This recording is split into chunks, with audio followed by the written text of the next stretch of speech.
নির্বাচনী যে আরেকটি হতে পারে সেটি কিন্তু শেখ হাসিনা সহ আওয়ামী লীগের শীর্ষ নেতৃবৃন্দের মধ্যে অনেকেই বলেছেন যে এটি নিয়ে করা যেতে পারে, কিন্তু যেহেতু নির্বাচনটি প্রতিহত করা হয়েছে শুধু বর্জন নয়, প্রচন্ড সেই সুযোগ আর থাকলো কিনা। আমরা একটা বিরতি নিয়ে ফিরছি আপনার কাছে।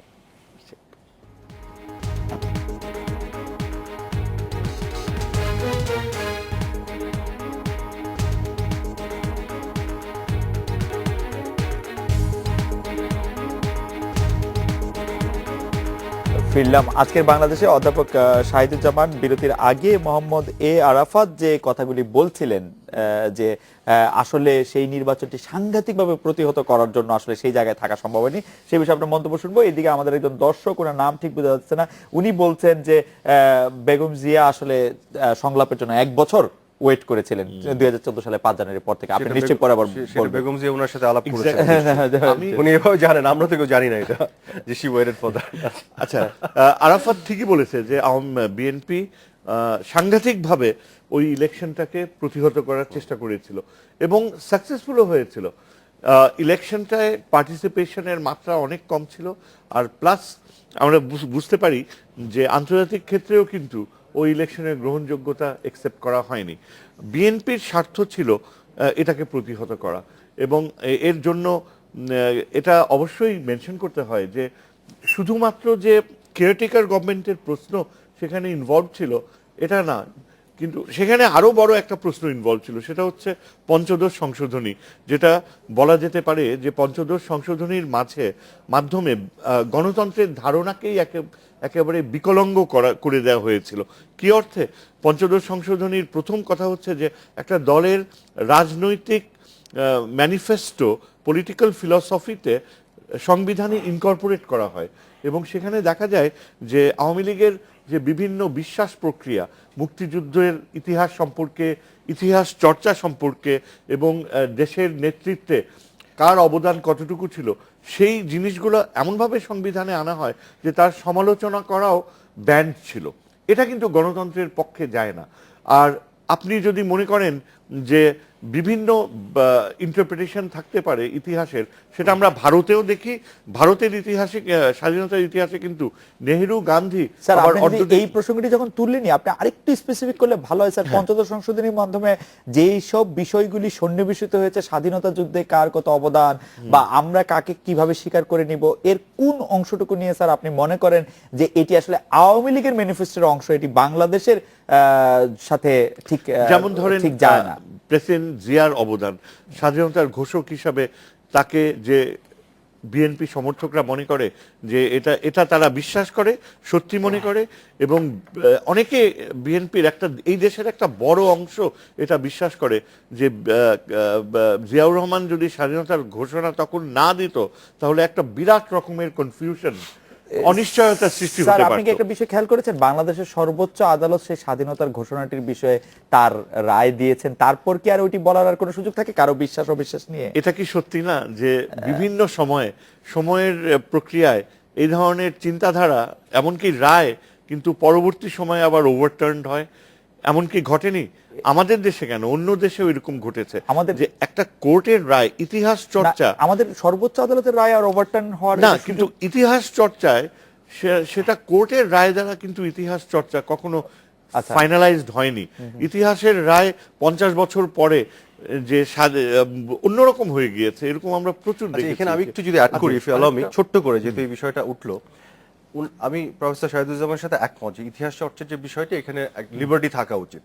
প্রফেসর শাহিদুজ্জামান যদি মনে করেন জিয়াউর রহমান স্বাধীনতা ঘোষণা করেছেন, উনি ওনার একটা আর্টিকেলে লিখতে পারেন, একটা বইয়ে লিখতে পারেন, কোর্ট এখানে ইন্টারভিন করার কিছু নাই। আপনি যদি বলেন জিয়াউর রহমানের নেতৃত্বেই মুক্তিযুদ্ধ হয়েছে, জিয়াউর রহমানই সবকিছু করেছেন, তাতেও কিন্তু কোর্টে কিছু বলেন নাই। কিন্তু কোর্টের রায়টা যেটা এসেছিল, তার ব্যাকগ্রাউন্ডটা যদি আপনি খেয়াল করেন, সেটা কিন্তু হচ্ছে বাংলাদেশের রাষ্ট্রীয় অর্থে যে স্বাধীনতার দলিলপত্র যেটি মুদ্রণ করা হয়েছে রাষ্ট্রীয় অর্থে, যেটা হচ্ছে ট্যাক্স পেয়ারদের টাকায়, সেইখানে তারা যেটা করেছিল, ডিস্টর্ট করেছিল। জিয়াউর রহমানের স্বাধীনতার যে ঘোষণা পাঠ বঙ্গবন্ধুর পক্ষে, যেটি 27 মার্চ করেছিল, বঙ্গবন্ধু তো যেটা বলা হয় 25 মার্চ দিবাগত রাত্রে স্বাধীনতা ঘোষণা করেছিলেন ফর্মালি, যে কারণে 26 মার্চ আমাদের স্বাধীনতা দিবস। কিন্তু জিয়াউর রহমান কিন্তু 27 মার্চ সেটা কনভে করেছিল, সেটাই বলা হয়। যখন বিএনপি ক্ষমতা আসলো 2001 থেকে 2006, তখন তারা একটা কমিটি করলো, যে কমিটির মধ্যে প্রফেসর এমাজউদ্দিন আহমেদও ছিলেন। সেই কমিটি ওই 27 তারিখ কেটে 26 তারিখ করলো।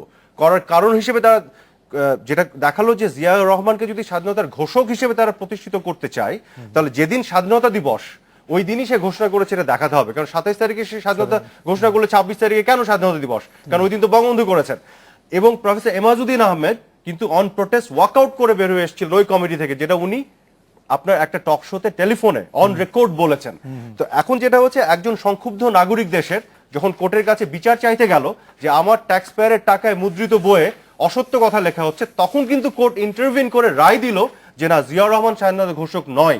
এটা আপনি বা আমি পার্সোনালি আর্টিকেলে বই লিখতে পারবো, কিন্তু রাষ্ট্রীয় অর্থে মুদ্রিত কোনো বইয়ে এই অসত্য কথা লেখা যাবে না, জাস্ট বিকজ বিএনপি মনে করে যে জিয়াউর রহমান কিন্তু স্বাধীনতা ঘোষক। আমি প্রফেসর শাহিদুজ্জামানের কথা ধার করে একটি প্রশ্ন কি করতে পারি, যে আপনি কি মনে করছেন যে এই বিষয়টি আমাদের সংবিধানে থাকাটা আসলে খুব বাঞ্ছনীয় ছিল? কোনটা? এই যে এই বিষয়টি পঞ্চদশ সংশোধনের মাধ্যমে মোট 56টি আর্টিকেল আসলে চেঞ্জ দেখুন, করা হয়েছে বাংলাদেশে সংবিধানে, আপনাকে আমি বলি, এবং বাংলাদেশের সবচেয়ে এটা কম এই সময়ের মধ্যে খুবই ফান্ডামেন্টাল একটা কোশ্চেন করেছে। আমি বুঝে গেছি আপনার কোশ্চেন, আমি উত্তর দিতে গেলে জি। দর্শকরা বুঝবে আপনার কোশ্চেনটা। আপনাকে বলি, বাংলাদেশের নিকট অতীতটা আপনাকে দেখতে হবে।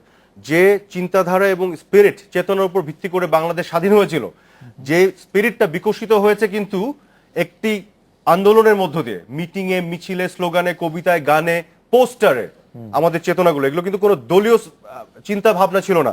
আওয়ামী লীগের 70-এর নির্বাচনে যে ম্যানিফেস্টো, সে ম্যানিফেস্টোর রিফ্লেকশন ছিল না 72-এর সংবিধানে। ওইটা ছিল কিন্তু ওই যে যে জিনিসগুলো আমি বললাম সেগুলোর ধারণ। সেইটাকে 75-এ 15 আগস্টের পর যে হয় কাটাছাড়া করা হয়েছে, ওই বাংলাদেশকে যে দ্বিভাগ করা হয়েছে, যে দেশে আপনার দুই স্লোগান, দুই জাতীয়তাবাদ, দুই ইতিহাস, দুই রাজনীতি থাকে, দুই সংবিধানের মৌলিক নীতি থাকে, সেই দেশে এই বিষয়গুলি বাঞ্ছনীয় হয়ে পড়ে। কারণ পৃথিবীতে আমেরিকা বলেন, ইন্ডিয়া বলেন, যে কোনো ডেমোক্রেসি যদি আমি কিছু বেসিক ফান্ডামেন্টাল জিনিস আছে যেটা পরিবর্তনযোগ্য নয়, কিন্তু বাংলাদেশে আমরা সেটাও পরিবর্তন করে আমি অনুমতি দিলে আরাফাত, আমি আমার ইয়েটা কন্টিনিউ করতে চাই যে ইতিহাস চর্চার ক্ষেত্রে এখন আরাফাত যে পয়েন্টগুলো বলল, আমার মনে হয় বিএনপি সেগুলো একসেপ্ট করে নিতে পারে নাই পঞ্চদশ সংশোধনীর। কেননা সেখানে এমন কিছু মৌলিক প্রশ্ন ছিল যা কিনা বিএনপিকে কনভিন্স করেছে যে স্বাধীনতার বেশিরভাগ সময়ে জনসমর্থন নিয়ে যে দলটি ক্ষমতায় ছিল তার রাইটিয়াসলি চিন্তা করতে পারে যে এই দেশে ইতিহাস চর্চার মূল্যবোধ কার কাছে, কতজন লোকের কাছে কত বেশি গ্রহণযোগ্য, সেটা প্রমাণিত হয় যে কারা কত বেশি সময়ে ক্ষমতায় থাকে। এখন আওয়ামী লীগ নিজেই সিদ্ধান্ত নিল যে সংবিধানে এই ধারাগুলো আনা দরকার, কিন্তু আওয়ামী লীগের তখন চিন্তা করা উচিত ছিল যে আগামীতে যদি বিএনপি ল্যান্ডস্লাইড ভিক্টরি নিয়ে এগিয়ে আসে, তখন ওই ইতিহাসের ওই ধারাগুলো কতখানি সত্যি হবে। তারপর আপনি দেখেন পঞ্চদশ সংশোধনীতে রেফারেন্ডামের ধারণাকে নাকচ করে দেওয়া হলো। গণভোট গণতন্ত্রের একটা অনিবার্য বাস্তবতা, এবং বিভিন্ন সময়ে গণভোটের দ্বারাই আমরা চিন্তা করতে পারি। আজকে আপনি ইলেকশন করবেন কি করবেন না, সেই গণভোট নেওয়া সম্ভব হচ্ছে না, কেননা পঞ্চদশ সংশোধনী সামনে রয়েছে।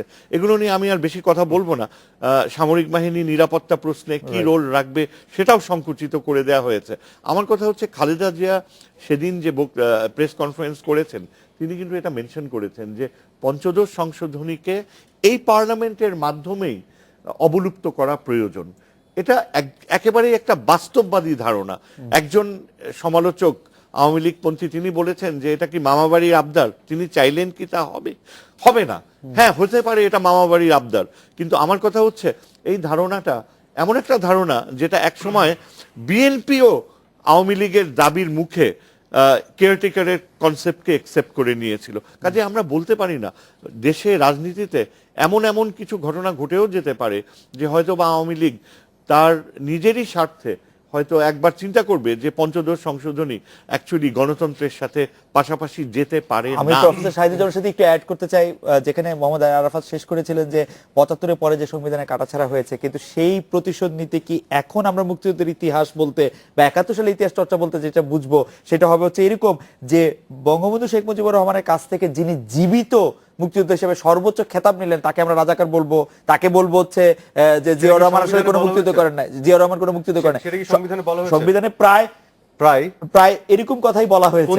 না মানে তাকে রাজাকার বলা না হলো, তাকে বারবার বলা হচ্ছে, যে ক্ষমতা দখলকারী, পঞ্চম সংশোধনী বাতিল করার ক্ষেত্রে রায়ে বারবার করে বলা হচ্ছে। আপনি নিজেই বলছেন যে একটা কোর্টের রায় আছে এই ঘোষণা নিয়ে।